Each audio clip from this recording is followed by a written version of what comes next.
নমস্কার দর্শকবৃন্দ, বরাক নিউজে আপনাদের স্বাগত জানাচ্ছি। নিয়ে আসলাম আজকে ইম্পর্টেন্ট গুরুত্বপূর্ণ কয়েকটি খবর। ভিডিওটিতে আগে যাওয়ার আগে আপনাদেরকে অনুরোধ করছি ভিডিওটিকে একটি লাইক করে চ্যানেলটাকে সাবস্ক্রাইব করে দেবেন এবং পাশের বেল আইকনটি বাজিয়ে রাখবেন। তো চলুন দেখে নেওয়া যাক আজকে ইম্পর্টেন্ট খবরগুলি।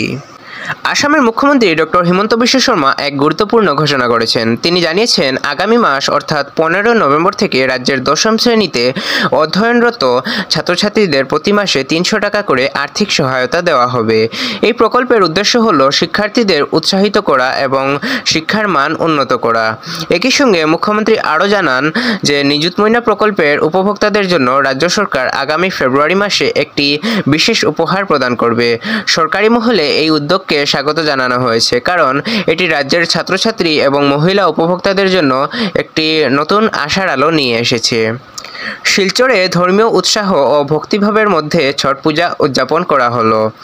সূর্যদেবের আরাধনার এই পবিত্র উৎসবে শতাধিক ভক্ত নদীর ঘাট ও পুকুরের ধারে সমাবেত হন। সন্ধ্যায় সূর্যাস্ত ও সকালে সূর্যোদয়ের সময় ভক্তরা উপবাস অবস্থায় জলে দাঁড়িয়ে সূর্যদেবের উদ্দেশ্যে প্রার্থনা করেন। শহরের বিভিন্ন স্থানে পূজার জন্য বিশেষ ব্যবস্থা নেওয়া হয়েছিল এবং স্থানীয় প্রশাসন নিরাপত্তার কড়া ব্যবস্থা নিশ্চিত করে। ছট পূজার এই পবিত্র অনুষ্ঠানে শিলচর শহর ভরে ওঠে আনন্দ ও ধর্মীয় আবহে। উধারবন্দে ছট পূজার সময় এক মর্মান্তিক ঘটনা ঘটেছে। নদীতে স্নান করার সময় এক ব্যক্তি প্রাণ হারিয়েছেন। স্থানীয় সূত্রে জানা গেছে পূজার আচার পালনের সময় আচমকা পা পিছলে তিনি গভীর জলে তলিয়ে যান। উদ্ধারকারীর দল দ্রুত ঘটনাস্থলে পৌঁছে তাকে উদ্ধার করে হাসপাতালে নিয়ে যায়, কিন্তু চিকিৎসকরা তাকে মৃত বলে ঘোষণা করেন। এই ঘটনায় উধারবন্দ এলাকায় শোকের ছায়া নেমে এসেছে। আলগাপুরে মর্মান্তিক পথ দুর্ঘটনা, আর ঘরে ফেরা হলো না। আলগাপুরে ঘটল এক হৃদয় বিদারক দুর্ঘটনা। প্রতিদিনের মতোই বাড়ি ফেরার পথে ছিলেন এক ব্যক্তি, কিন্তু ভাগ্যের নির্মম পরিহাস, আর ঘরে ফেরা হলো না তার। স্থানীয় সূত্রে জানা গেছে হঠাৎ ঘটে যাওয়া ভয়াবহ সড়ক দুর্ঘটনার ঘটনাস্থলেই তার মৃত্যু হয়। ঘটনার খবর পেয়ে স্থানীয় মানুষজন ছুটে আসে। চারিদিকে ছড়িয়ে পড়ে শোকের ছায়া। পরিবারের সদস্যদের আহাজারিতে ভারী হয়ে ওঠে পুরো এলাকা। পুলিশ ঘটনাস্থলে পৌঁছে মৃতদেহ উদ্ধার করে ময়নাতদন্তের জন্য পাঠিয়েছে। এক মুহূর্তেই বদলে গেল এক পরিবারের জীবন। আলগাপুর আজ শোকাচ্ছন্ন। আসামের মুখ্যমন্ত্রী ডক্টর হিমন্ত বিশ্ব শর্মা ঘোষণা করেছেন যে এখন থেকে কোনো ব্যক্তি যদি জমি বিক্রি বা ভাড়া দিতে চান, তবে তিনি নিজের ধর্মীয় সমাজের লোকদের কাছেই সেই জমি বিক্রি বা ভাড়া দিতে পারবেন। মুখ্যমন্ত্রী স্পষ্টভাবে জানিয়েছেন অন্য ধর্মের ব্যক্তির কাছে জমি বিক্রি বা ভাড়া দিলে কঠোর আইনি ব্যবস্থা নেওয়া হবে। তিনি এই সিদ্ধান্তকে ধর্মীয় সুরক্ষা ও সামাজিক সম্প্রীতি বজায় রাখার উদ্দেশ্যে নেওয়া পদক্ষেপ বলে ব্যাখ্যা করেছেন। মুখ্যমন্ত্রীর এই মন্তব্য ইতিমধ্যেই রাজ্য জুড়ে ব্যাপক আলোচনা ও বিতর্কের জন্ম দিয়েছে।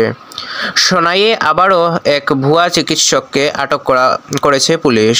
স্থানীয়দের অভিযোগের ভিত্তিতে পুলিশ অভিযান চালিয়ে এই ভুয়া চিকিৎসককে গ্রেফতার করে।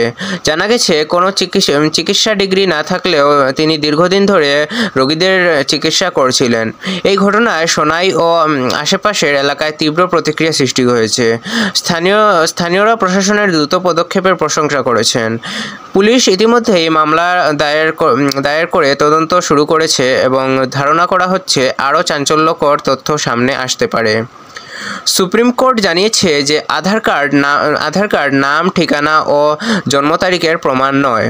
আদালত স্পষ্টভাবে বলেছে যে আধার কার্ড শুধুমাত্র পরিচয় প্রমাণ হিসেবে ব্যবহার করা যেতে পারে, কিন্তু নাম, ঠিকানা বা জন্ম তারিখের বৈধ প্রমাণ হিসেবে গ্রহণযোগ্য নয়। এই রায়ে দেশ জুড়ে নতুন করে বিতর্কের সৃষ্টি হয়েছে, কারণ বহু সরকারি দপ্তরে এতদিন আধার কার্ডই প্রধান প্রমাণ হিসেবে গ্রহণ করা হয়ে আসছিল। তো এগুলো ছিল আজকের বিশেষ এবং গুরুত্বপূর্ণ কয়েকটি খবর।